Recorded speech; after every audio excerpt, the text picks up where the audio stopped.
Hello guys, હવે આપણે આવી ગયા છીએ કૃષ્ણ સીવણ ક્લાસની અંદર અને હવે આપણે શીખશું ભાત ચિત્રની અંદર સિલાઈ મારતા. તો હવે ચાલો આપણે ચાલુ કરીએ. આગળ આપણે શીખી ગયા છે કે ક્યાં કેવી રીતે સિલાઈ મારવી, સીધી સિલાઈ, ખૂણા વાળવાનું વગેરે પેટર્ન આપણે શીખી ગયા છે. તો હવે આપણે શીખી જશું એક ભાત ચિત્ર તૈયાર કરતા, જેથી હવે આ આગળના પાર્ટમાં આપણને ખૂબ જ ઉપયોગી બનશે.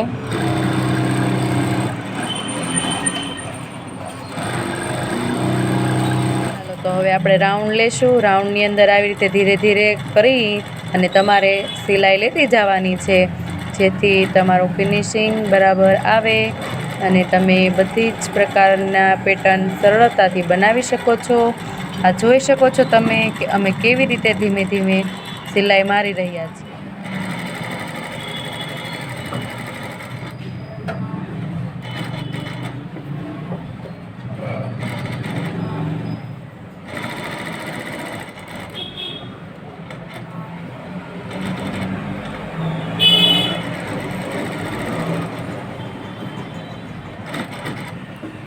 તમે જોઈ શકો છો કે ખાનાની અંદર અમે કોઈપણ પ્રકારનો કાતરનો ઉપયોગ કરતા નથી, તેમ છતાં પણ અમે અલગ અલગ સાઇઝથી સિલાઈ મારીએ છીએ.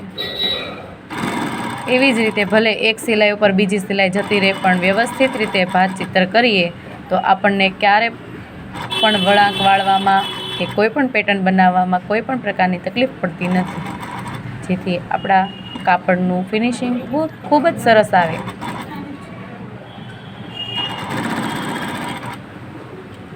સરસ મજાની ભાત ચિત્ર બની રહ્યું છે ગાઈઝ.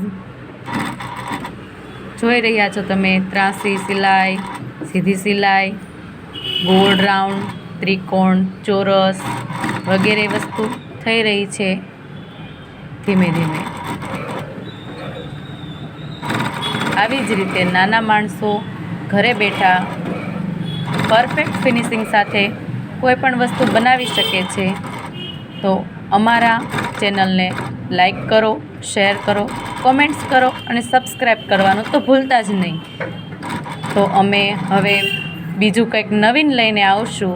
કૃષ્ણા સીવણ ક્લાસ. Thank you.